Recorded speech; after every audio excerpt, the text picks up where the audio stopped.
जय श्रीराम. सर्वश्रेष्ठ दान, सर्वश्रेष्ठ दाता. दान आणि दाता हे शब्द आपल्याला माहिती आहेत. अनेक प्रकारची दानं आपल्याला माहिती आहेत, ज्यामध्ये अन्नदान आहे, जलदान आहे, तर्पण वगैरे या गोष्टी आपण करत असतो.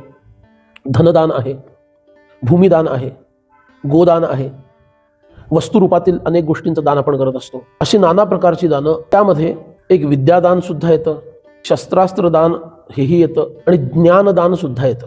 त्याच्याही पुढे जाऊन राष्ट्रासाठी केलेलं बलिदान हेही अत्यंत उच्च कोटीचं दानच आहे. नवीन काळामध्ये वेगळी अजून काही दानं वाढलेली आहेत, जसं की रक्तदान आहे, अवयवदान आहे, त्यामध्ये नेत्रदान जास्त विशेष प्रसिद्ध आहे. आणखी एक आहे ते म्हणजे मूत्रपिंडाचं दान किंवा किडनीज द्यायचा प्रकार आहे.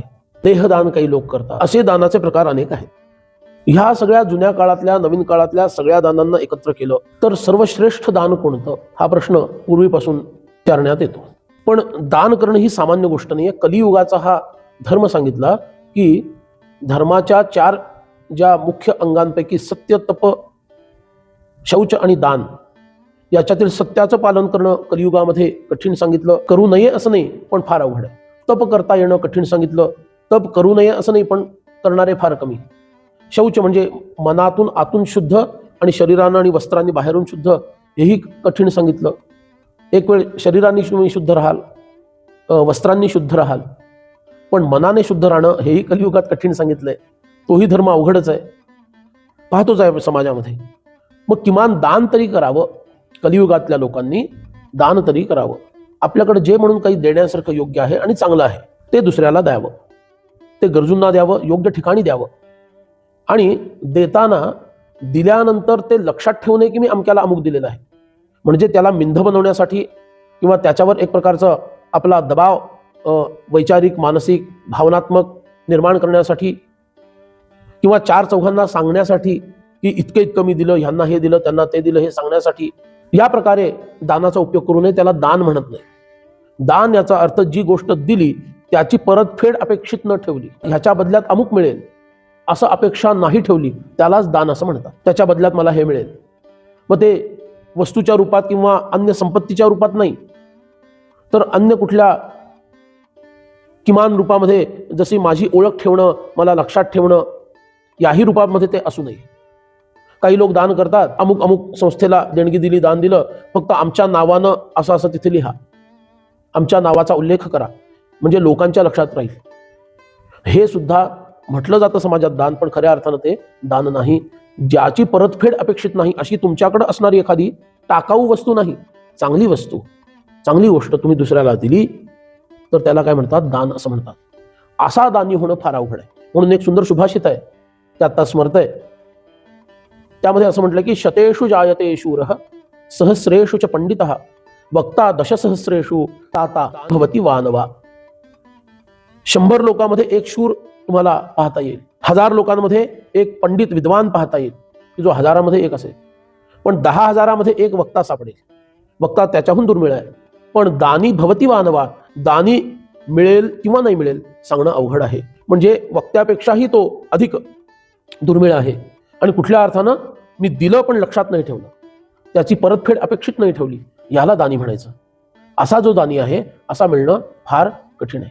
एखादी व्यक्ती दान देते, ती दान दिल्यानंतर स्वतःला शिल्लक ठेवून देते की स्वतःलाही देऊन टाकते? अर्थातच स्वतःला शिल्लक ठेवून, स्वतःची क्षमता टिकवून थोडंफार जे काही देता येतं ते ती व्यक्ती देत असते.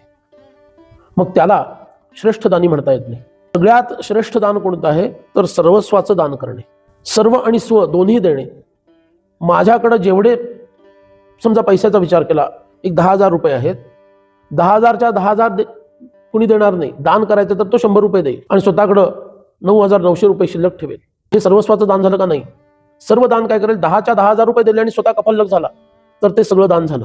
पण सर्वस्वाचं दान करणारे, स्वचंही दान करणारे, स्वतःचा स्वही शिल्लक न ठेवणारे आणि सर्व आपल्याकडे आहे तेही देऊन टाकणारे, हे सर्वस्वाचं जे दान करतात ना, ते सर्वश्रेष्ठ दानी आहे. सगळ्यात मोठं दान कोण करेल? आपण विचार करू, राजा करेल. जो धनाढ्य आहे, ज्याच्याकडे सत्ता आहे, संपत्ती आहे, अधिकार आहे, तो मोठा दानी आहे. पण अगदी तो त्रैलोक्याचा राजा असं समजू, सगळ्या जगाचाच नव्हे तर 3ही लोकांचा, पृथ्वीचा, स्वर्गाचा आणि पाताळ लोकाचा, या त्रैलोक्याचाही तो राजा आहे असं समजू. त्यांनी सुद्धा काहीतरी मोठं दान केलं, ते दान केलं तरी तो काय दान करेल? स्वतःचं राजापद दान करणार आहे का तो? नाही बाबा, मी इथं आता बाजूला होतो, तूच राजा हो, हे त्रैलोक्याचं राज्य घेऊन टाक. आणि तसंही समजा त्यांनी दान केलं तरी सुद्धा ते दान पुरेसं नाही. असं जे अद्वितीय दान आहे, ते अद्वितीय दान जे देतात ते दान म्हणजे मोक्षाचं दान, तुम्हाला परमात्म्याशी तद्रूप करायचं दान, असं जे ज्ञान ज्यांच्याकडे आहे असं दान जे देतात. म्हणजे काय करतात? अरे तुम्हाला साक्षात परमात्माच बनवून टाकतात. हे तर राजाही करू शकत नाही, पृथ्वीचाच नव्हे तर त्रैलोक्याचा असणारा राजा सुद्धा हे करू शकत नाही. म्हणून श्रीमद दासबोधामध्ये फार सुंदर एक ओवी येते. ती ओवी अशी आहे, जे त्रैलोकी नाही दान ते करती संत सज्जन, तया संतांचे महिमान काय म्हणून वर्णावे. अरे अशा संतांचं महात्म्य तर चक्रवर्ती सम्राटाच्याही पलीकडचं आहे. कारण चक्रवर्ती सम्राट जे देऊ शकत नाही ते संत सज्जन देतात. त्यालाही जिथं मर्यादा येते, कारण ज्याच्याकडे जे आहे तेच तर तो देऊ शकतो. पण सम्राटाकडे कुठं मोक्षपद आहे? सम्राटाकडे कुठं भगवंताची सत्ता आहे? त्याची राजाची सत्ता जेवढी तेवढीच त्याच्याकडे आहे. पण संतांकडे त्या परमात्म्याची सत्ता आहे. आणि ती परमात्म्याची सत्ता ते तुम्हा आम्हाला देऊन टाकतात. आम्ही घ्यायला तयार नाही, आमची झोळी फाटकी आहे म्हणून आम्ही मागं पडतो. म्हणून जे त्रैलोकी नाही दान ते करीती संत सज्जन, तया संतांचे महिमान काय म्हणून वर्णावे. असे हे संत हेच खऱ्या अर्थानं सर्वश्रेष्ठ दानी आहेत. आणि मोक्षाचं दान हेच सर्वश्रेष्ठ दान आहे. कारण जे मिळाल्यानंतर पुन्हा अन्य कशाची आवश्यकता भासत नाही तेच तर सर्वश्रेष्ठ आहे ना.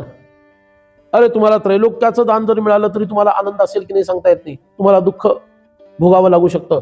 त्या त्रैलोक्यावर कोणीतरी आक्रमण करून, अशी कितीतरी पुराणांमध्ये उदाहरणं आहेत आणि आता व्यवहारामध्ये सुद्धा आपल्याला ती उदाहरणं पाहायला मिळतात की काल राजा होता आज कफल्लक झालेला आहे. अशी किती उदाहरणं सांगता येते. आपण किती पुराणांमध्ये उदाहरणं ऐकली की स्वर्गाचं राज्य गेलं आणि अमक्या अमक्या असुरानं त्याच्यावर अधिकार स्थापित केला. किती वेळा आपण ऐकलेलं आहे. हे स्थिर नाही आहे. पण सर्वश्रेष्ठ दान कोणतं? एकदा ते मिळाल्यानंतर ते पुन्हा कोणीही हिरावून घेऊ शकत नाही. आणि ते सर्वश्रेष्ठ दान कोणतं आहे? तर भगवंताशी तद्रूप होण्याचं किंवा मोक्षाचं दान हे सर्वश्रेष्ठ आहे. एकदा तो मिळाला मोक्ष की त्यानंतर पुन्हा तो तुमच्याकडून कोणीही हिरावून घेऊ शकत नाही. आणि म्हणून हे सर्वश्रेष्ठ दान म्हणजे मोक्षपदाची प्राप्ती करून देणारं जे ज्ञान आहे ते देणं हे सर्वश्रेष्ठ दान ठरतं. आणि हे सर्वश्रेष्ठ दान देणारे दाता हे संत सज्जन ठरतात. आणि म्हणून सर्वश्रेष्ठ दान मोक्षपदाचं दान आणि सर्वश्रेष्ठ दाता संत सज्जन आहेत. जय जय रघुवीर समर्थ.